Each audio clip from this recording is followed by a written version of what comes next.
এই অনুষ্ঠানের সভাপতিত্ব করছেন ফেনী জেলা ছাত্রলীগের অত্যন্ত ত্যাগী নেতা তোফায়েল আহমেদ তপু। তিনি সঞ্চালনা করছেন ফেনী জেলা ছাত্রলীগের সাধারণ সম্পাদক যারা যাবেন। আমাদের ফেনী জেলা ছাত্রলীগের নেতৃত্বে ফেনী জেলার প্রত্যেকটি উপজেলা পৌরসভা ছাত্রলীগের নেতাকর্মীরা সকল আন্দোলন সংগ্রামে অংশগ্রহণ করে বিএনপি জামাতকে নির্মমভাবে তাদের অপকর্মকে প্রতিহত করেছে। এই ধারা অব্যাহত রাখতে হবে। বাংলাদেশ ছাত্রলীগ ফেনী জেলা শাখার উদ্যোগে আমি বলতে চাই, এখানে সবাই ঐক্যবদ্ধ থেকে জামাত বিএনপিকে কঠোরভাবে মোকাবেলা করতে হবে। অতীতে যেভাবে করেছ এই ছাত্রলীগ কমিটি জেলা ছাত্রলীগের সভাপতি সাধারণ সম্পাদক দিয়েছে, আমি তাদেরকে সাধুবাদ জানাই। তারা অত্যন্ত দায়িত্ব নিষ্ঠার সহিত তাদের দায়িত্ব পালন করেছে। অত্যন্ত যোগ্যতা সম্পন্ন ছাত্রদেরকে এই কমিটির অন্তর্ভুক্ত করা হয়েছে।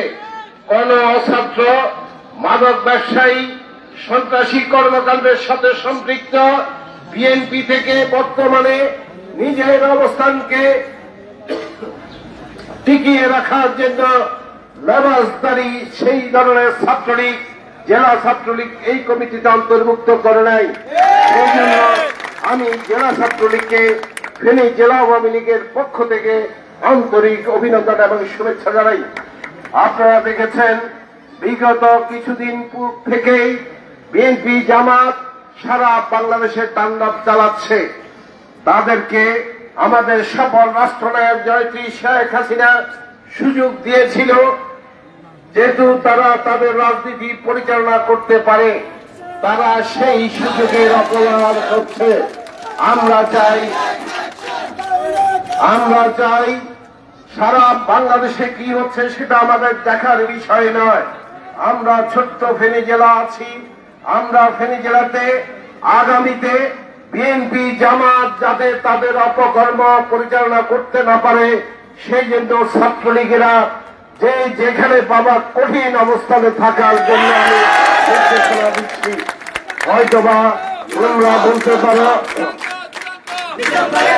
হয়তোবা তোমরা বলতে পারো আমাদেরকে নির্দেশনা নাই। আজকে এই নির্দেশনা দিচ্ছি, আর নির্দেশনার প্রয়োজন নেই। বিএনপি যেখানে অপকর্ম করবে সেইখানে প্রতিরোধ গড়ে তুলবা, তোমাদের প্রতি সেই নির্দেশনা আজকে দিচ্ছি। বাংলাদেশের সফল রাষ্ট্রনায়ক জননেত্রী শেখ হাসিনা, তোমরা এই সোনাগাতি বন্ধ করো। তোমরা জানো সবচেয়ে গণতান্ত্রিক নেত্রী হচ্ছে, মানবিক নেত্রী হচ্ছে জননেত্রী শেখ হাসিনা। গণতন্ত্র, মানবাধিকার সকল কিছু সমানভাবে বজিয়ে রেখেছে বাংলাদেশে। প্রধানমন্ত্রী বাংলাদেশের সফল রাষ্ট্রনায়ক জননেত্রী শেখ হাসিনা যেইভাবে রাষ্ট্র পরিচালনা করছেন সেটাই সঠিক গণতন্ত্র, সেটাই সঠিক মানবাধিকার। এর থেকে বাংলাদেশে গণতন্ত্র এর থেকে বেশি দরকার আছে বলে আমি মনে করি না। ছাত্রলীগ এই বিএনপি জামাতকে দমন করার জন্য যথেষ্ট বলে আমি মনে করি। এখানে আমার কারো প্রয়োজন নেই। সেই জন্য এই ছাত্রলীগকে বলতে চাই, তোমরা সকল কার্যক্রমে অগ্রণী ভূমিকা পালন করবা। অতীতে বাংলাদেশ স্বাধীনতা যুদ্ধ থেকে আরম্ভ করে সকল যুদ্ধে যেভাবে অংশগ্রহণ করেছে ছাত্রলীগ, আশা করি 2024 সালের নির্বাচনেও সেইভাবে ভূমিকা তোমাদের কাছে আমি প্রত্যাশা করি। আর প্রত্যেকটা উপজেলা আওয়ামী লীগের সভাপতি সাধারণ সম্পাদকের সাথে সম্পর্ক রেখেই তোমাদেরকে কাজ করতে হবে, সেইটুকু আমি নির্দেশনা দিচ্ছি। সুতরাং দায়িত্বে এসেছ বলে নিজকে বড় ভাবার কোন সুযোগ নেই। দায়িত্ব এসেছ বলে নিজে সবচেয়ে ছোট মনে করবা নিজকে। সুতরাং এই দায়িত্ব দিয়েছি আমরা জেলা ছাত্রলীগ, সুতরাং সাধারণ মানুষের সাথে ভালো আচরণ করার জন্য এই কথাটুকু তোমাদেরকে বলছি। এটা মাথায় রাখবা। পরিশেষে আজকে জেলা ছাত্রলীগ এই পূর্ণাঙ্গ কমিটি অত্যন্ত নিষ্ঠা দায়িত্বের সাথে দিয়েছে বলে ফেনী জেলা ছাত্রলীগকে আমি জেলা আওয়ামী লীগের পক্ষ থেকে আবারও আন্তরিক অভিনন্দন এবং শুভেচ্ছা জানাই। পরিশেষে আমরা 2024 সালের জন্য প্রস্তুত নিতে হবে এখন থেকেই।